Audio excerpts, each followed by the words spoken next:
Hey everyone, welcome. We're here live. I am back. I'm just so excited. I took a little break, got some things done, and I wanted to come back. And I have, of course, as you all know, my amazing co host, Maya Turner, back on the show with us.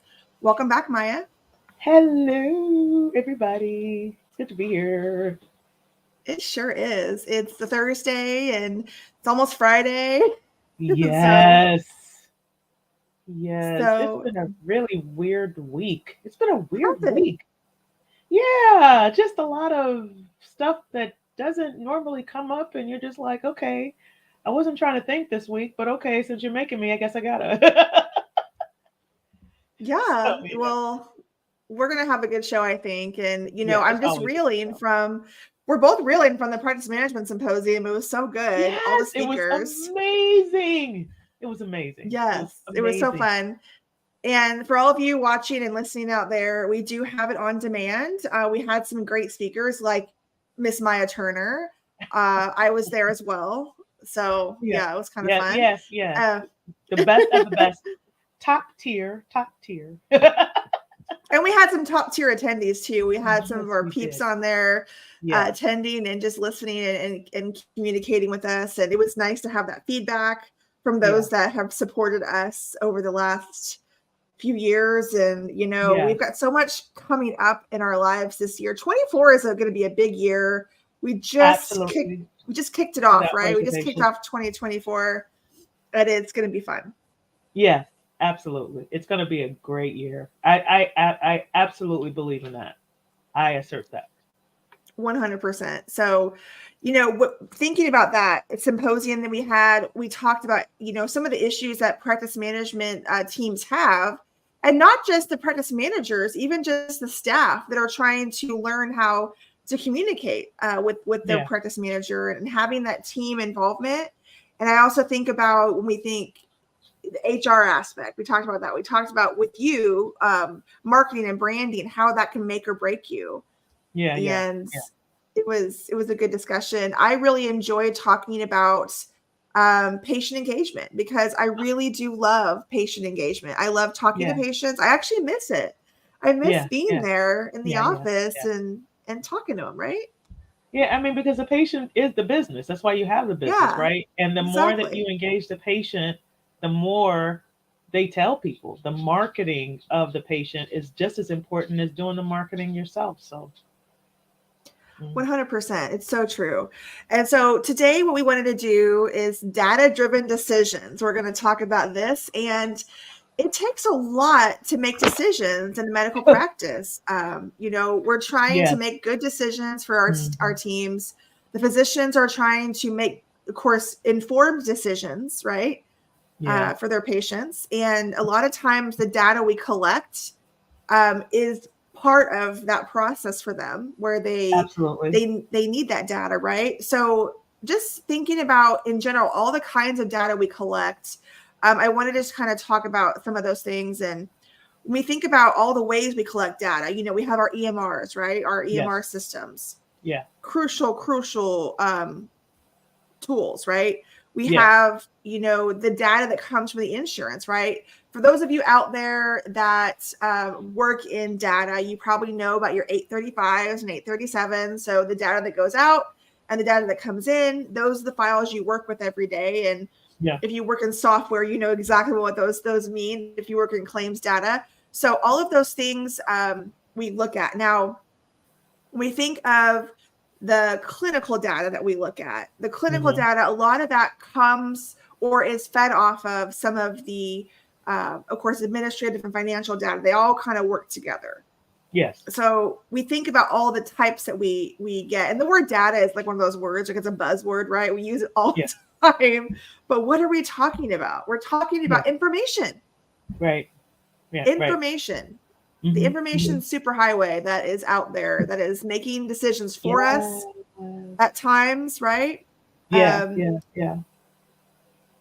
I so think I'm yeah, go sorry. ahead. No, go ahead. No, I was just gonna say when you're looking at data, it's only as good as how you understand it, right? You can't have a bunch of numbers in front of your face or a bunch of information in front of your face and not understand what it means in order to make an informed decision. It's kind of like trying to make a pivot table. If you don't know how to make it, and you're trying to read it, then how are you going to decipher and make a decision from it? So understanding data, the purpose of it, and what it means for you specifically is really going to gauge the next for your office, even for you, and even your bank account, right? Yeah. So yeah, I just wanted to add that. Yeah, but I get Well, it. let's just dig right in, and let's actually just kind of piggyback off of your session at the symposium, which was Okay. marketing and branding, because I think that Mhm. there's a lot of data just right there. So Yes. when you look at so most of the time when you look at your social media pages, or you look at the analytics in people hitting your website, right? You have that ability Yes. to see those analytics. What are you looking at? Like you're looking at things such as, how many what area of your region are people coming from, right? When they're Right. clicking on it, do they live in your area or are they outside of your area? Yeah. When you look Yeah. at potentially, if they're wanting to make an appointment, if they put in their insurance information, what insurances are you routinely seeing that they're in your area? So you can kind of forecast and see, okay, this is where most of what we're seeing is coming from. Again, what are some of the things that you look at, Maya, when you're thinking about marketing and branding, social media, for instance, for a practice? What are some of the metrics that they want to look at? Well, one, you want to look at your patient database, and you also want to look at the type of insurance that they have, because that's going to gauge how you're going to market. So if the area that you live in is mostly um, retired people, then you're going to try to gauge them based upon Medicare benefits.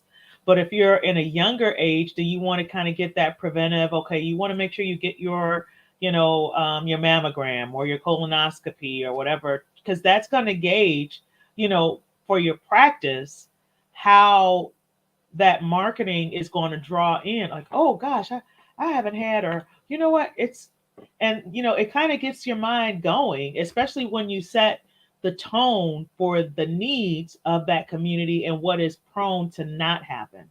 So, are they Medicaid? Do they have a lot of Medicaid in the area? Then you could focus on the children, or things of that nature. So understanding your payer mix and how you market, and the numbers that are associated with that, that's going to make a huge difference on how and what you market, and the audience that's going to start listening because you're marketing to them. I can't tell you enough how, you know, understanding the data that's associated with the mix, the age, if they're part of, oh gosh, what's the name of that table?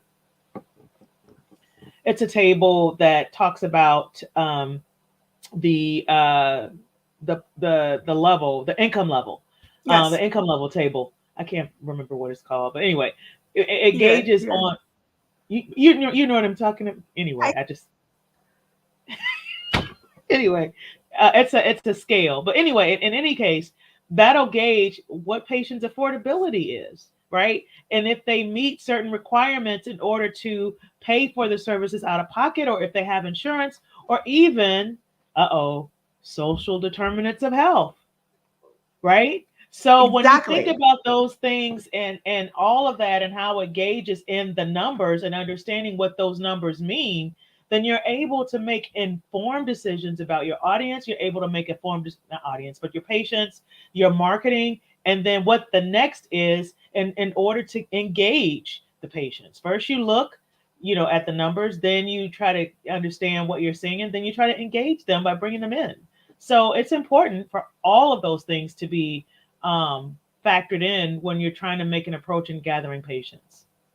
Exactly. And you know what I like to do also is use some of that data when I'm talking to practices about their risk adjustment. When they're trying to collect that data and, report that. There's a Yeah. lot of great data just in there. And we have an amazing, amazing treat this summer when we have our Bone and Joint Summit, which is one of our biggest events of the year. Orthopedics Yes. is a huge, huge event for us when we bring in the coders and billers and administrators for orthopedics. But we have Keisha Osborne. So I'm super excited Yes. to Yes. have her come on and talk about risk adjustment. She's an amazing individual, and Keisha knows her stuff. And she's going to I'm be sorry. really We have Keisha Wilson. Why did I say Keisha Osborne? I Wilson. meant Wilson. Excuse me. Yes. Excuse Yeah, I me. knew Sorry. exactly who Yes. you're talking about. Where did Osborne come in? I don't know. So I'm like, I don't know. upcoming Maybe think about Ozzy. I don't know. But this summer we have. I'll repeat that.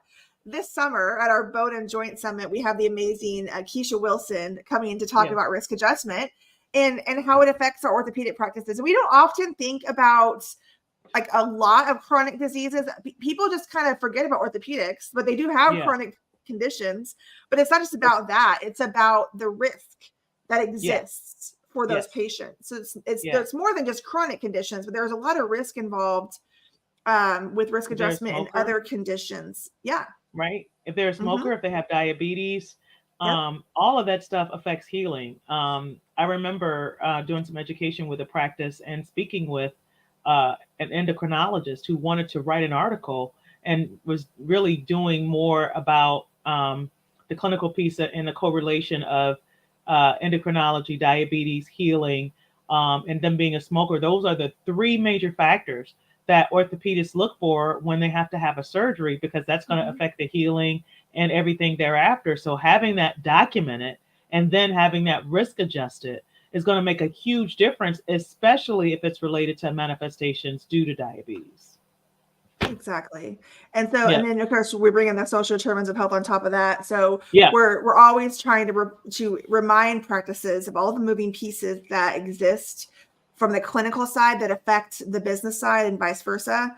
Hmm. So, let's think about that. But I really, really am looking forward to having that risk adjustment mix in our conference this year. Yes. Because we're having her talk about the ICD-10 nuances with orthopedics, which is huge. We know it's one of the Yeah. hugest Yeah. sections of ICD-10 is Yeah. orthopedics because it takes in musculoskeletal injuries. We have our external factors. So there's so many things that it takes in Yeah. that we have to be aware of. So And she she'll is be the kind one to of, do it. she's amazing. So I'm so Yeah. excited to have her. And, kind of like a spoiler alert, she's going to be on the show on March 14th. Did you know that? I did not know that, but I love Keisha, and that is a treat. She is so amazing and the sweetest soul on the planet. Love her. Excellent. Yes, I'm excited to have her. So we're going to talk about risk adjustment Yeah. on our show on March 14th. So stay tuned for that. And we'll talk about the Bone and Joint Summit. We're going to talk about what we're excited to hear at that. We'll give you a little preview of the agenda for the upcoming Bone and Joint Summit on, Yeah. of course, let's just let everyone know. Let's give them an opportunity to know more about this conference. The Bone and Joint Summit, it's coming July 13th and 14th. We listened to y'all. We listened to what you wanted, and we're bringing it back on the weekend for you because we know that for some of you out there, coders and billers that really need this information, you're working and maybe you can't get off. Like we hope that, you office managers can also attend, but we want to make it easy for those of you that need this information. If you want to get it and get it from our experts, come see us virtually on July 13th and 14th. You can scan the QR code and learn more about that. The agenda is being put together as we speak, and we have our speakers pretty much lined up. So we're excited to announce those soon. But again, Right. Keisha's one of them. I'll be speaking. We'll have Miss Jessica Burke. And we Oh, have a few other yay! surprises. Yeah, we have some surprises coming your way with some new faces that you haven't seen before at our events. So we're excited to have some new Always blood good for new this faces. year. Yes. Yeah, super excited. So you can, of course, scan that QR code and learn more about this amazing event. We're so excited. Yeah. So going back into the reimbursement side of data, we have to talk about that. It's one of the biggest things that we look at because in order to stay open to provide necessary services for your patients, you got to keep the lights on. So you got to know what is going to do that for you. Yeah. Yeah. So we talk about the revenue cycle. It's also a buzzword that we Right. think about, but I want to think about more as revenue leakage because we're seeing an unprecedented amount of revenue leakage in the last few years. COVID didn't Yeah. help, but it wasn't just COVID. It had been Right. happening for a long time. I Right. think it just heightened it, right? It made it more Yes. It made readily it seen. right. It makes it more obvious that there is a problem because the money that you thought that you were getting is extremely lowered or Yeah. significantly lowered because of COVID and all of the requirements that's associated with how you're going to get paid. And if Yeah. it's your claims are not reported correct or you're missing one thing, it's going to make all the difference. Bottleneck, bottleneck, bottleneck. Oh, these bottlenecks. Yeah. It's like you think you're getting really, really, really good numbers, then all of a sudden you hit a wall.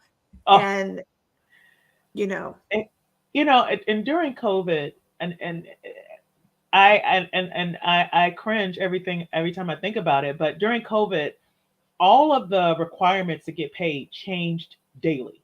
It changed daily. And it was like watching a newsreel. And if you weren't up on the latest things in order to get paid in order, it was madness. And everybody's AR, not just large companies, it was small companies, it was large companies, it was people who were specialists in it, and just RCM. Everybody's revenue was up because everybody was processing claims wrong. Their data wasn't appropriate, they didn't update it, it wasn't updated quick enough. And it was like every week there was something that was going on that was different. And if you didn't take the time to understand the data and understand the numbers, or even the EOBs that were electronically uploaded that had those codes, you didn't know that you had money due to you because they were processed wrong. So yep. it was I'm just saying, and it was a huge thing because we, as professionals, we have to take a look. They pay us to be granular with the data that's affecting revenue cycle management. And if you are not granular enough to understand those denial codes, or that to read the latest newsreels regarding they were processed wrong and you need to do XYZ in order to get paid, that makes a huge difference on the survival, one, and two, anything else that goes thereafter that could have been the insurance company's fault for denying the claims rather than your fault. So that's a huge thing. 100%. I think about just the data the front office collects, those intake representatives, those so important. Your job is like one of the most, we've talked about the till we're blue in the face.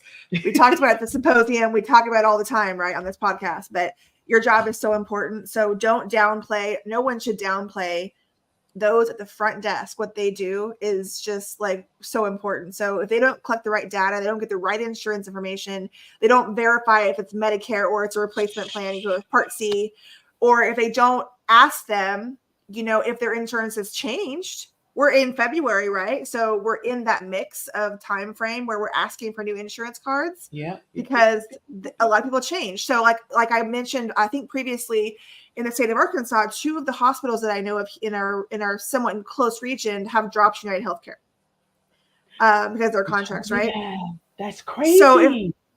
but if you haven't looked at your payer mix, right? Some of that data you look at, if you don't pay Hmm. attention to that, you're going to realize, Yeah. okay, I have a lot of United Healthcare patients. Chances are, though, if they get the letter that you got, they're going to get the same information, and they may decide, okay, this is the hospital I have to go to in my Yeah. community. If they're not taking my insurance, I'm going to have to switch. Yeah.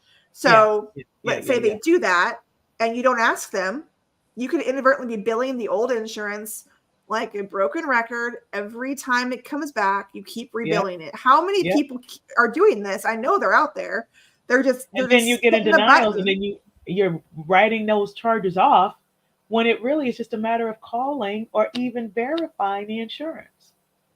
If you get it back twice for the same reason, do you think that it might be something you want to pay attention to? Because again, insanity is doing the same thing over and over again, expecting a different Oh my, result, right? right. And Vanessa talked about that, the life of a Yep. claim. I mean, she Yep. was amazing. I really enjoyed her course, her speaking, and understanding the revenue cycle management and everything that's associated with that is all about how and what data you're looking at, how often you're looking at it, and how it's affecting front end reimbursement. I think honestly, and this is my to all of the front desk people, incentivize them to do the right thing. Absolutely. Give them bonuses for clean claims from beginning to end for they're registering. Just think about that. If every person or every office or every organization monetized their incentive for front end perfection, can you imagine how much the AR would be less in the negative? I mean, come on. I'm just saying. I mean, I remember being in that position where collecting insurance and verifying insurance, and it's not easy, especially before, I'm old, but you had to wait on the phone and you had to call and you had to speak to somebody, okay, dot, dot, dot, dot, dot. But even if you used the computer and you knew how to use it and you were good at it, I think it just makes a difference on how and the outcome of your AR reports. Yeah. Well, speaking of incentivizing patients, okay, do you follow Dr. Glaucomflecken, Will Flannery? Oh, you know what I'm talking about? Yes. So I listened to their podcast, him and his wife, their podcast. And of course, I gotta see. Yeah, it's really good.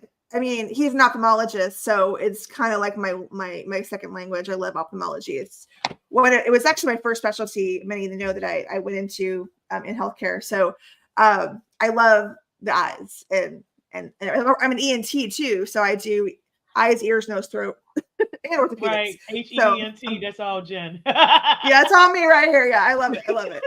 So anyway, it's a great podcast. And the way he talks about eye diseases and just in general, it's really good, I think, for coders and billers that work in ophthalmology to listen to his podcast with him and his wife. And the way they feed off each other is really cool. But I just listened to one on glaucoma, and it was fascinating to hear that way he explains it, because as a patient, it is so nice to hear a physician just give you real and straight and understand it. But he recently did one of his, amazing reels, the back and forth, the good and the bad side. He plays both parts, which is amazing. It's hilarious. So his recent one that I saw was yesterday, and it was a day ago, and it says, "It's too bad that this issue has no easy solution." And it's all about, what if we decided to give our employees that work hard and support us extra money? Saw that. Yeah. When the other ones that are just leaving, right, and don't have no loyalty, how much money we're paying more for those people we want to bring in that stay for like less than a year and move on. But how are we not incentivizing and promoting and showing we really appreciate those loyal staff members? Give them extra money. Think about the cost savings. Use your data and see how it can benefit your practice by just really supporting and being loyal to the employees that are loyal to you. So I thought it was great. It was very comedic, right? It has a hospital CEO.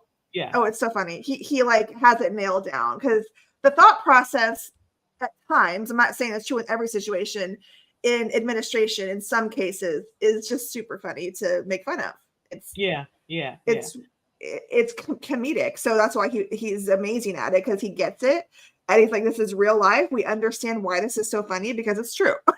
Yeah. So, just like John Q and the other one that with Matt Damon. What was that? The Rainmaker. Like we laugh, but those are real things. It's like we're laughing like in a oh wow situation, because here we are. That was late 90s, and those movies have so much weight now. If you rewatch them, how we are just in the mix of insurance companies being sued, them suing other people. Like, it's just all over the place. And nothing's getting done, right? It's crazy. And I wanted to share with you, Jen, that I too worked in retinopathy, and we did a glaucoma. So I worked for a retinopathy practice for years. And I was a biller, and we did all of the back end stuff. So it's kind of funny how we kind of do the same thing. But I've watched a glaucoma removal surgery. I've seen it. Yeah. It was very cool. And I think we talked about this, but we did talk about this in last season, but to have the providers engage with the staff so that they understand the whole process, so that when they're getting the insurance cards and they're going for this kind of condition or whatever, and they're nervous, oh, I just found out I got to have surgery, they can give them reassurance. It's just Yeah. the whole process of involving the people that's going to matter the most, that the patients interact with, right? Oh, he's a great doctor. I've seen him do this. And I see, Yeah. it's not, a marketing thing. It's because they've seen it for themselves. So in order to do that, you got to engage the entire office. Like Dr. Wolf or CJ said, have a donut party and have some Yeah, I love questions. that idea. Yeah, I know, right?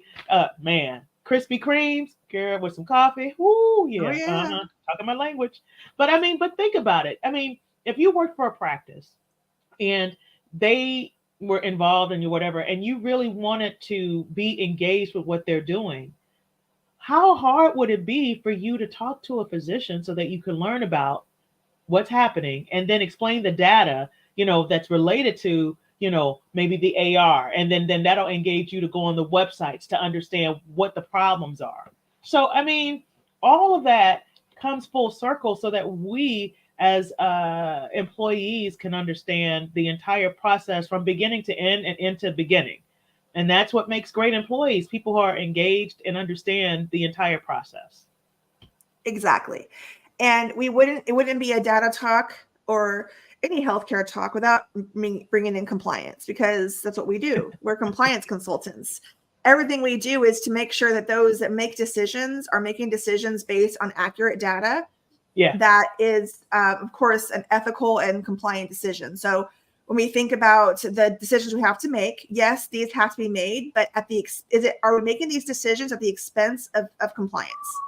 And we don't want to invite more risk on our organization, which is why you and I, in our private consulting careers, we're focused on helping practices understand their data from beginning to end so they can make decisions that, of course, enhance their compliance program and also Yeah. reduce their risk.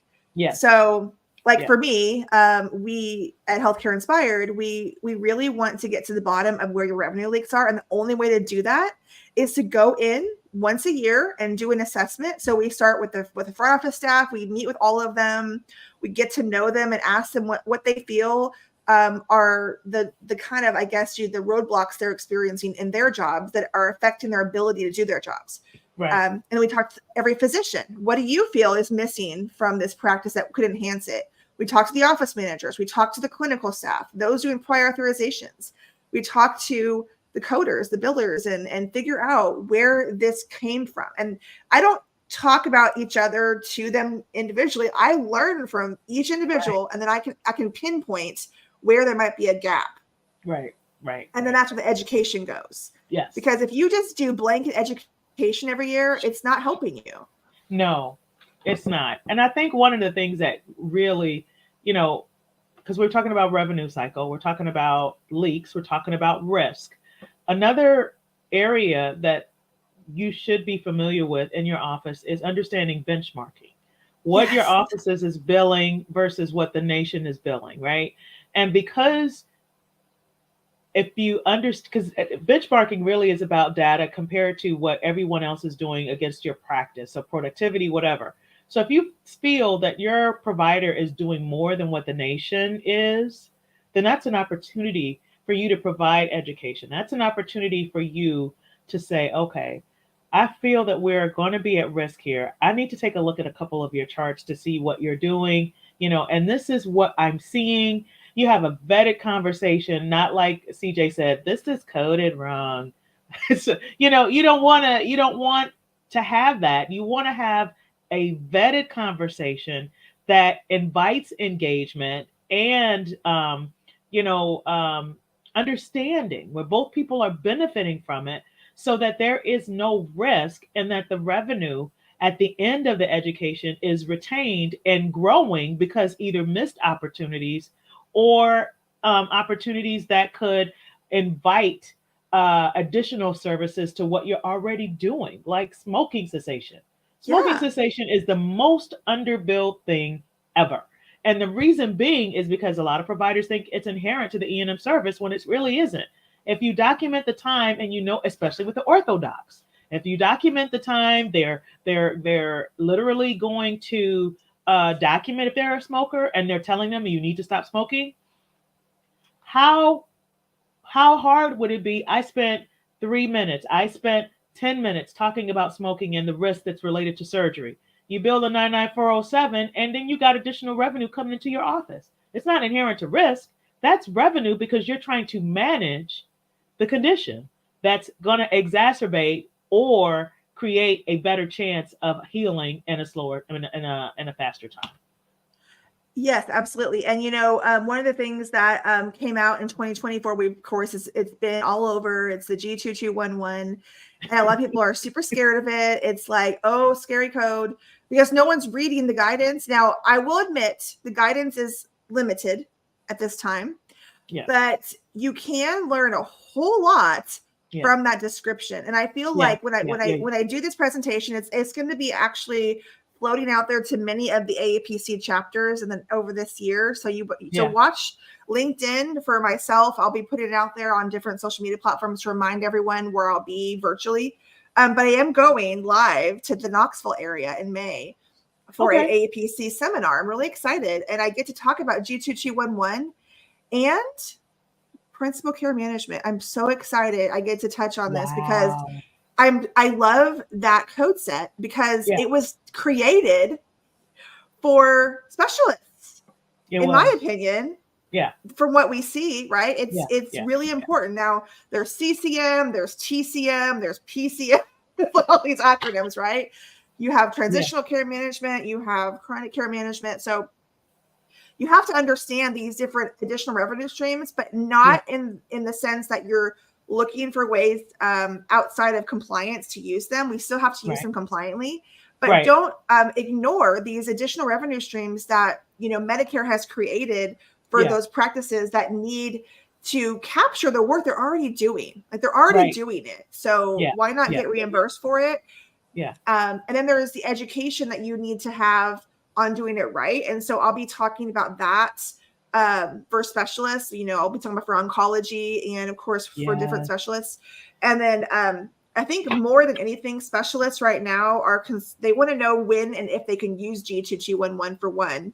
And they want to know if that code is applicable to that, and it may or may not be, but you have to consider your specialty. But again, when I talk about it in the setting of those presentations, I really help you focus and break down the definition, because if you don't break it down, you're missing valuable information that Medicare already tells you, but it makes more sense why Medicare put out the information they did when you understand the definition and the description itself. So I'll tell you, in CPT and HCPCS, any CPT code or HCPCS code you're using, when you don't pay attention to the and the or and the description, you are killing yourself. Yes. And I'm just like, and so I spend like at least 5 to 10 minutes on one slide. Yeah. Just breaking down that definition for people, because it's like, hey, listen to what I'm saying. I'm going to repeat this again. And I highlight it, and I have my little cursor over it, my little laser pointer. Let's read it again. What did it say? Okay. So we understand what it's trying to say. Right. And this is my personal opinion. I may not be in agreement with other people, but I do feel that what Medicare put out about certain examples they gave makes sense. It makes sense to me too, actually. Yeah. The full description. Like it may not be true in every case, but the examples they gave, if you read the before the and the or and the after, it makes total sense what they're trying to say. And that's my goal. I always want to know when the payers create a code, like when Medicare creates a code, I want to know why they created it, because it's like there has to be a reason, right? And if we're not in tune with their reason, we're missing out and we're overthinking everything. I think, and it's so interesting, because like we're kindred spirits. We're always thinking the same way. It's crazy. But I mean, I put some things together for my organization. And one of the things that I find that is extremely interesting is that Medicare is very intentional. They are very intentional. Yes. So everybody's complaining about the dollar. Everybody's complaining that the physicians are paying less and less and less. But if you notice that with these E&M codes, they're always finding ways to add to it. Medicare is the only payer that will allow you to unbundle services that meets a description where it is medically appropriate and you're optimizing the revenue based upon the codes that are available. So think about this. If a patient came in and they had a complex condition, they're orthodoc, they're a smoker, right? Now they have other conditions that are making the condition complex, or they are doing things like maybe you're doing a screening. Maybe you just found out that they have SDOH issues, transportation issues. So if you kind of unbundle all of that, you may not be able to build a G2211, but you may be able to build a G0136, which is a screening tool based upon needs or something that's obvious that you would be able to do an assessment because they told you, So, I feel that Medicare is very intentional. They optimize your revenue options for a reason. So you can't really say that the physician is underpaid if you're not really optimizing your revenue opportunities by reading and looking at data that they put out there to tell you that you can bill for these services. So to me, it makes a big difference. Yeah, and how many practices have like serious neglected AR that is still collectible, by the way. But again, we know there's a staffing shortage. So instead of focusing on that problem, try optimizing your current staff, giving them education. Like the cost is so low compared to what you're losing out on. So once a year, every quarter, having education. I mean, there is a lot of great education out there that is not going to break your bank. It's not going to. It's going to be a lot of it is free. Yeah, and it's an ROI that you can actually see benefit from, right? Yes. Really quickly. So think about that. So look at your data. Think about what it's telling you. It's telling you a lot more than you think it is. So identify those areas, and you may not realize. Look at your specialty organizations. I'm always on the otolaryngology specialty side. I'm always on AOS for orthopedics, just checking out to see what they have, because a lot of the data they get is from actual practices. So if you're a member of those organizations as an organization, you can actually get access to a lot of that data that they're putting out there, because the data they collect is going to help you make decisions as well. So definitely take advantage of those organizations. If you are in orthopedics, you need to be a member of AOS. If you are in otolaryngology, you need to be a part of their organization. There's a lot of great organizations for administrators that you just need to make sure you have access to, because it can make or break the decisions you're making. Right. And most specialty organizations have a coding and resources, ACOG, AARC, AAOS. There's so many out there, AAP, so if you have, and most of the things that are out there, are free, but, if you take the time, I'm a firm believer that you get out of it what you put into it. If you don't put anything into what you're doing for your practice as far as revenue, if you don't feel that your staff is worth the investment, then how do you feel how is that going to look when your AR is 2.5 million and it's November and these services go back to January? Then somebody is not understanding how to read an EOB and to know maybe they weren't effective. Maybe, there's something wrong with the contract. Maybe there's something wrong with the credentialing. That you just don't know. You have to categorize the services. You have to understand what the errors mean, and you got to know how to work them once you get them. And if you don't take the time to do that, then you might as well just stand on the street and give out free visits and assessments, because you're not going to get any money for it. Exactly. I think a lot of practices are, of course, inadvertently giving out free services, they're reimbursable with sometimes no cost to the patient at all in some cases. So thinking about that. Now, we want to remind everyone before we sign off today is that our next event is March 21st and 22nd with the fabulous Barbara Cabuzzi as our keynote speaker. It's been a little bit since we've done the Otolaryngology ENT conference, and it's one of our number one sellers in addition to the orthopedics. So as an organization, Healthcare Inspired has decided that because we really want to focus on the specialties that we are experts in, every year you will always get ENT and orthopedics from here on out. So every year there will be a staple in our organization. You will always get ENT and orthopedics education from us, and we'll be bringing in some of the same speakers you know and love, and others that we handpick for these conferences. I will be speaking as well, and we have the amazing Debbie Abel on audiology. She's an audiology expert. You do not want to miss this session with Debbie if you are in audiology or ENT as a whole, because usually most practices have that as one of the departments. But great stuff. It's coding and compliance. So we're going to talk about everything coding.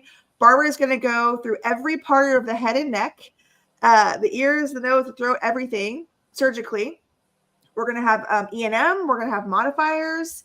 I'm going to talk about ICD-10 myself, and I'm going to talk about the ears. That's my presentation on the ear coding. I love coding for the ears, actually. So I'll be doing that, and it's a great event. It's virtual, and it's, you're getting 16 CEUs. Same for the Bone and Joint Summit. It's a great price for that many CEUs. And you get great education. It's on demand all year, so you can watch it later. You can purchase it now to get the good discount, and then you can watch it later, wherever you want to do it. So we hope that you can join us in March for our event. Next week, I will be live in St. Louis at the zoo for our modifier boot camp. So visit our website, healthcareinspiredllc.com, and you can find more information about the modifier boot camp if you're in the St. Louis area. Or if you want to attend virtually, you can also purchase a virtual ticket for March 9th, which is Saturday, from 9 to noon Central. And again, we will be going to other locations throughout the year, so stay tuned for that. And any location that you want to attend virtually, you're welcome to attend those. Some of them, depending on the location, are very limited seating. So we always make the virtual available for those that can't get tickets to the actual live in-person event. So stay tuned for more information there.